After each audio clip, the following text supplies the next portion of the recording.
십자가 사랑 나의 교회를 사랑케 하네.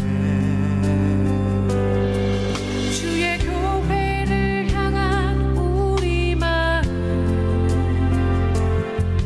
희생과 포기와 가난과 고난 하물며 죽음조차 우릴 막을 수 없네. 우리 교회는 이 땅의 희망.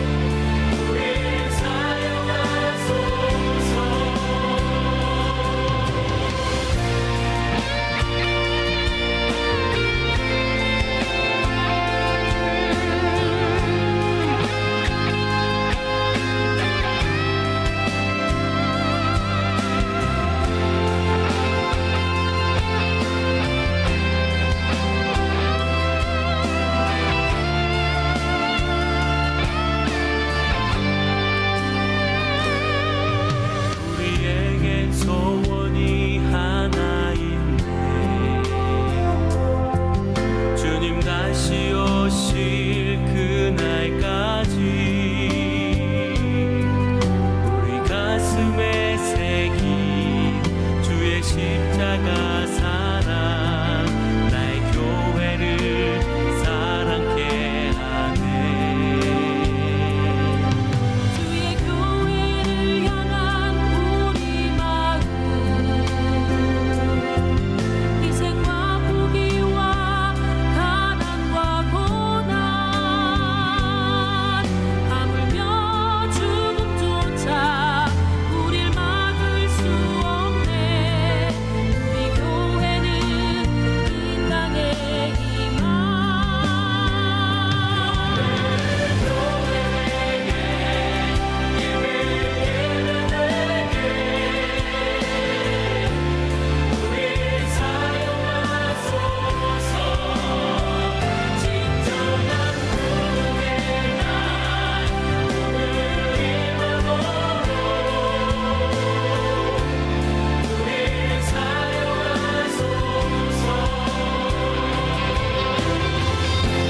성령 안에 예배하리라. 자유의 마음으로 사랑으로 사역하리라. 교회는 생명이니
여호수아 21장 구약 351페이지 18절 보겠습니다.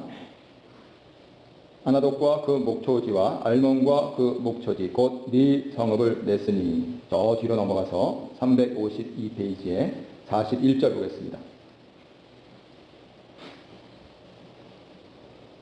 레위 사람들이 이스라엘 자손의 기업 중에서 받은 성읍은 모두 48성읍이요 또 그 목초지들이라.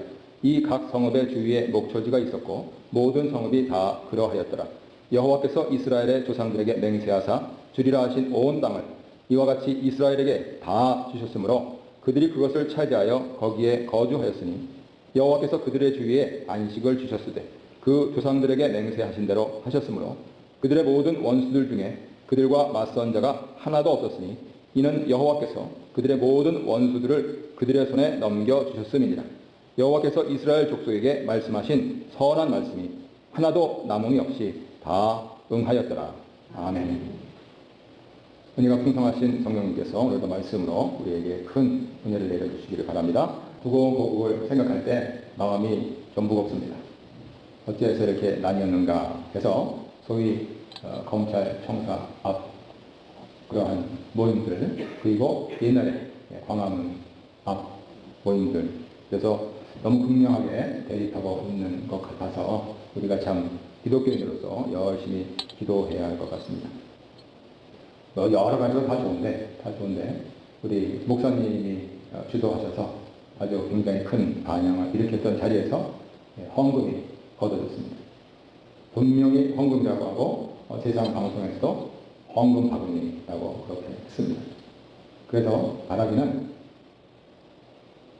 목사님도 헌금이라고 하셨고 방송사도 헌금이라고 했으니 그 헌금의 그 목적이 분명해야 하는데 이 주일 예배도 아니고, 그래서 우리 기독교가 이게 신앙이 살아있고 정신이 살아있다 하는 것을 보여야 되는데 저렇게 집회에서 헌금 바구니만 돌리고 걷어가면 100이면 돼 모두 다 에휴 교회 가면 헌금 내는 데야 이런 이미지만 강조될 뿐 과연 교회가 세상 속에서 뭘 하는가 하는 부분들에 대한 의구심이 증폭될 것이 분명합니다.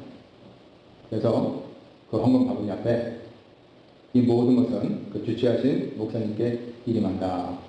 거기에다 넣는다는 건 거기에 동의한다. 아마 법적 검토 다 거쳐서 나중에 소송 날 것에 대해서 하셨던 것 같은데, 바라는 것은 그거를 걷어가신 목사님이 그 자리에서 그랬으면 얼마나 좋았겠어요. 태풍 만나서 목숨 잃고 회사 잃고 하신 중남부 지방에 동포들이 있는데 우리가 이렇게 정결교회에서 우리의 주장을 하기 위해서 모였는데 여기에서 하나님께 드리는 마음으로 이렇게 헌금을 모금하여서 그분들 옛날에 많이 쓰던 영어로 하자면 수제의 헌금으로 그렇게 드리겠습니다. 그 한마디 있었으면 이 천국에 다 나가서 역시 교회는 다르다. 이게 될 텐데 참 아까워요. 하지만 늦지 않았습니다. 또 그렇게 조금 편향돼서 일단 방송사에 기탁하면서 이것을 태풍 피해를 받은 그러한 동포들과 우리의 나누고 싶은 정성입니다 하면은 큰 은혜가 될 줄로 믿습니다. 여호수아 21장에 있는 말씀을 오늘 그렇게 여러분들에게 전달하고 싶습니다. 사실은 지난주에 묵상하셔서 아시겠지만 땅을 분배하는 것이 불편했습니다. 왜냐하면 아무래도 숫자가 많은 부족들이 열심히 전쟁을 앞장서 했고 그리 숫자가 많다 보니까 정과도 올렸고 그러다 보니까 땅 분배에도 우선권을 받았습니다.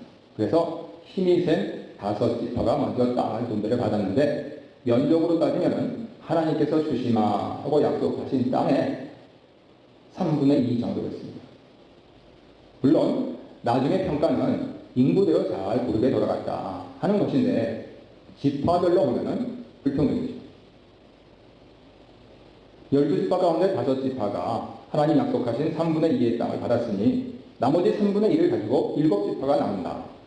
이 불평등이죠. 그래서 여러 가지 악유가 일어났었고 지난주 묵상에서 지도자 여호수아가 이것을 어떻게 지혜롭게 처리하는가, 하나님 앞에서 어떻게 불평하지 않게 처리하는가, 그것은 결국 그들에게 남은 땅은 이제 다시 개간내기 시작해야 하는 산지가 많았기 때문에 지난주 말씀드린 대로 산지 쭉 펴서 생각하고 올라가서 남은 적들 연역을 다 경벌하고 또 거기서 자자손손 잘 살면 된다 하는 부분으로 하면서 무사히 분배를 마쳤다 하는 것을 우리가 상고해 보았습니다. 그런데 그에 더해서 이제 먼저 3분의 1을 받았던 5 부족과 나중 3분의 1을 가지고 나눠 받았던 7 부족들 공히 내놓아야 할 것이 한 가지 더 있었습니다. 그것은 12 부족 가운데 하나님께서 그들의 삶을 책임지겠다 약속하셔서 그들을 부족, 지파 이렇게 부르라고 하지 않고 그 사람들의 지도자들, 오늘 21장 1절을 보면은 그 사람들의 족장들 이렇게 나왔죠. 그 사람들의 지도자들, 그 사람들이 누구냐면 지파예요. 레위 지파예요. 그런데 레위 지파라고 안 하고 레위인들의 지도자들, 현대적으로 풀어서 번역하면 그렇습니다. 그 사람들의 생계를 책임지도록 하나님이 장담을 하셨는데 어떻게 그 방법을 취하느냐 하면은 봉독해 드린 대로 이스라엘 전역에 모두 48개의 성읍을 주었습니다. 48개의 성읍 가운데 태반이 있는 곳은 앞서 3분의 2 땅을 분배받은 강한 5 부족에 있는 지역입니다. 그리고 나머지 부분들은 나중에 불평등하다고 하면서 3분의 1을 가지고 분배받았던 곳에 있던 곳입니다. 그러니까 다시 말해서 강한 부족이든 약한 부족이든 공이 자기들의 자손들이 부족을 이루어서 일정한 땅에 살고 있었는데 하나님이 그들의 생계를 책임지겠다고 약속하셨던 레위 사람들은 전국 각지에 다 흩어져 있었어요. 그래서 부족이라고 부르지 않고 그 사람들의 지도자들, 그 사람들이 이제 여호수아와 대화를 하면서 전국에 48개의 성읍을 받았고 그 성읍 주위의 목초지에서 평상시에는 농사, 목축을 하면서 생계를 유지하다가 번갈아 가면서 자기 차례가 되면 성막이 있는 곳에 와서 하나님께 봉사를 하고 그리고 다시 돌아가서 생계를 짓다가 나중에 이 성막이 성전이 되었을 때는 아주 조직적으로 돌아가면서 반차를 따라서 30세 이상 된 사람들은 누구나 예외 없이 흠결이 없다면 하나님의 성전에서 봉사를 하면서 평생을 살도록 그렇게 조직을 했던 것입니다. 오늘 21장에 18절을 봉독해 드린 것은 이렇게 전국에 나눠져 있었던 성읍 가운데 한 성읍을 말씀을 드렸는데 아마 성경을 잘 아시는 분은 아나도 그러면은 금방 떠오르는 인물이 있을 겁니다. 대선지 가운데 두 번째 사람 예레미야의 고향이죠. 이 아나돗이 그 목초지와 더불어서 베냐민 가운데 4성읍 포함되어 있는데 바로 이것이 세상 속에 사는 교회의 자리, 이것을 극명하게 나타냈습니다. 무슨 말씀인가 하면 힘이 강해서 먼저 큰 덩어리를 차지했죠. 힘이 약해서 그 얼마 안 남은 것으로 또 분배하여서 차지했다. 백성들이 살고 있었던 그 땅은 누가 살고 있었습니까? 가나안에 7 부족이 살고 있었습니다. 그 외 여러 이름조차 잊혀져간 다른 이방 민족들이 살고 있었습니다. 그런데 하나님의 백성이 그 430년 전에 아브라함에게 약속하신 선한 말씀 그대로 1세를 넘어 2세가 돼서 그 땅에 진군하여 들어갔을 때 그 땅은 몹시도 오염되어 있었습니다. 역사적으로 성경은 어떻게 말씀하시냐면 심지어는 소돔과 고모라까지도 그들의 악한 것이 하늘에까지 닿는 것을 하나님이 기다리시는 듯이 저들이 악을 협협이 쌓는데 그래도 참으시는 하나님이 꾹꾹 참으시다가 도저히 참을 수 없는 지경이 되었을 때 불과 요한으로 그 땅을 심판하셨다 말씀합니다.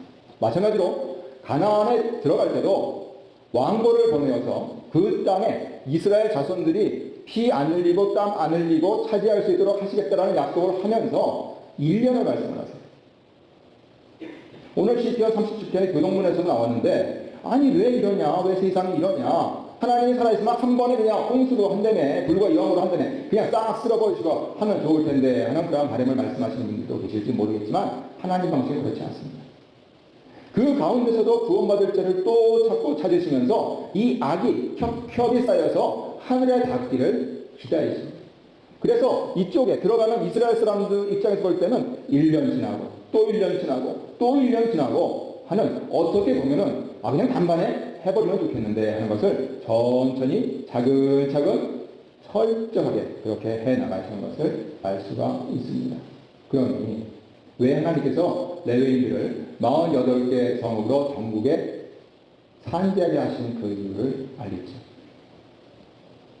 예레미야로 될 때는 이제 나라까지 세우고 당대 강국으로 영화를 이겼던 유다가 철저히 망해가는 그 눈물의 선지서를 우리가 이미 묵상을 했습니다만, 애당초 아나돗에 예레미야라고 하는 눈물의 선지자가 나오도록 만들어진 근본 목적이 뭐냐?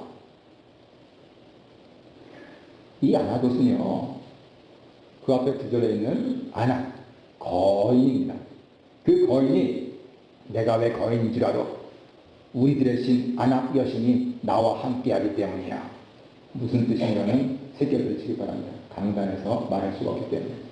그러면서 자신의 육신의 유혹만을 자랑하고 있던 그 땅이었기 때문에.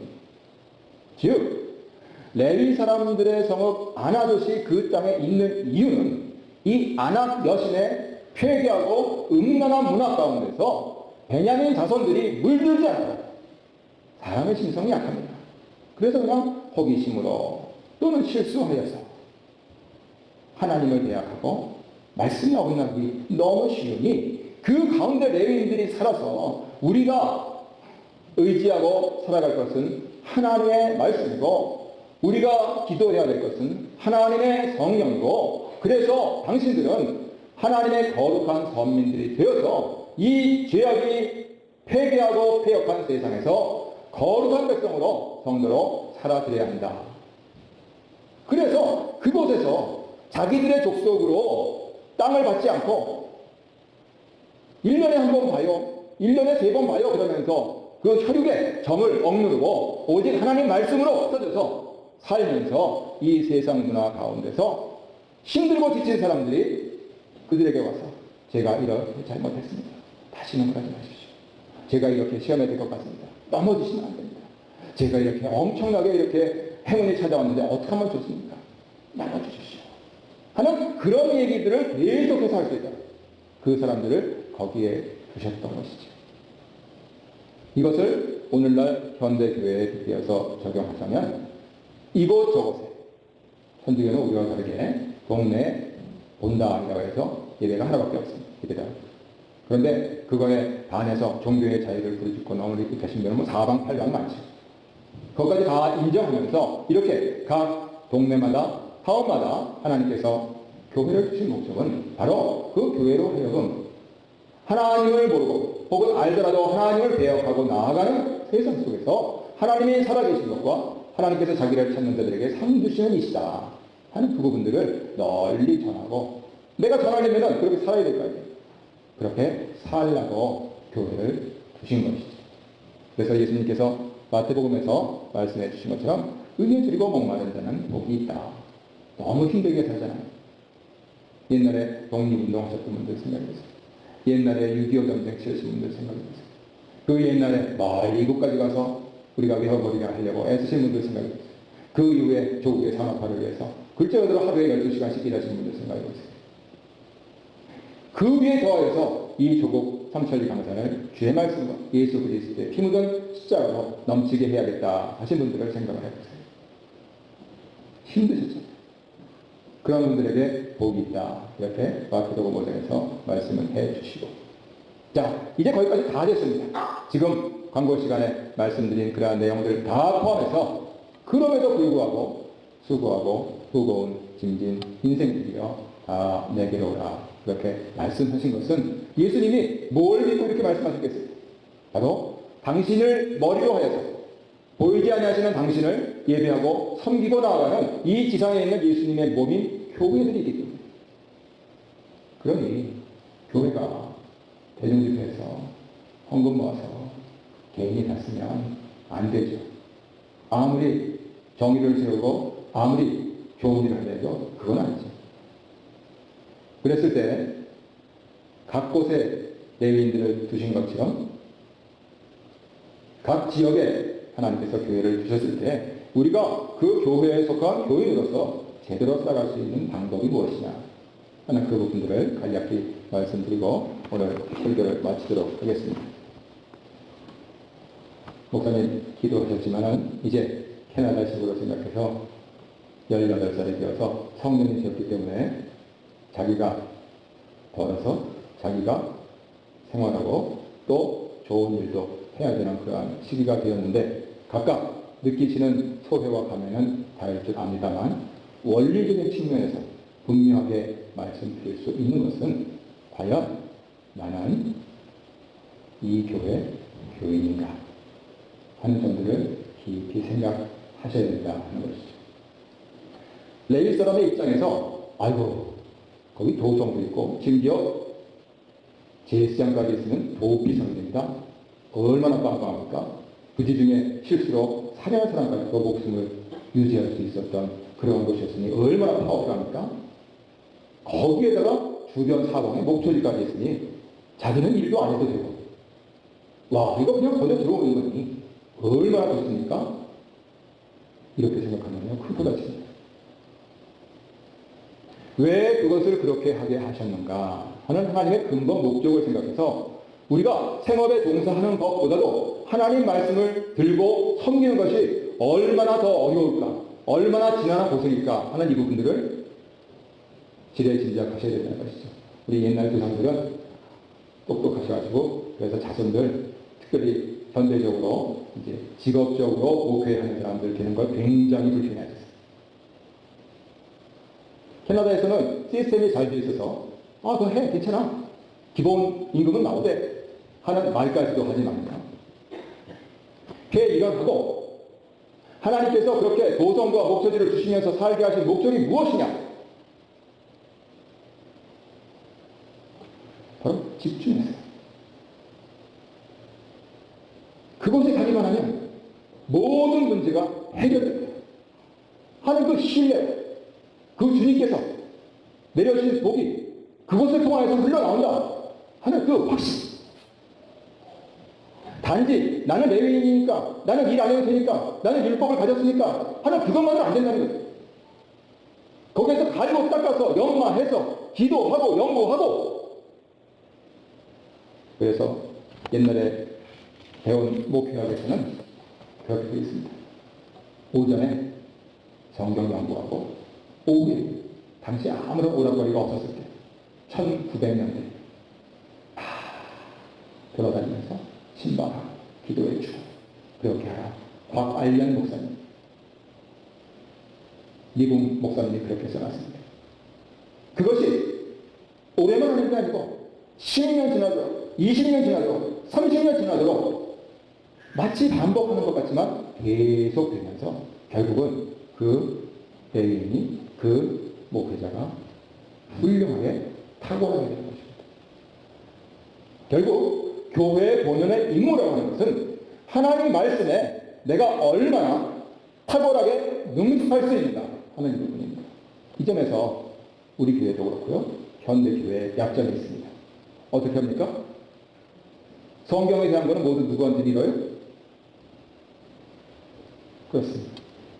그런데 하나님께서 당신이 과연 교인이냐 하는 그 부분들에 대해서 물을 첫 번째 질문은 교인이면 교회에 있는 사람이고 교회는 예수 그리스도의 몸이고 예수 그리스도께서 십자가에서 죽으신 것은 구약의 율법부터 신약의 이 말씀까지 모두 말씀에 기초하고 있는데 나 말씀 몰라. 그 목사가 하는 일이지. 이렇게 되면요 곤란해진다. 그래서 교회가 교회될 수 있는 길 그것을 하나를 꼽으라 하면은 분명하게 교인들이 하나님 말씀을 사랑하고 하나님 말씀을 연구하고 하나님 말씀에 대해서 얘기할 수 있는 그런 것이 되어야 된다는 것이죠. 이 부분이 안 된다면 결국 우리가 저기 있듯이 to the world outing 했을 때에 무슨 말을 하겠습니까?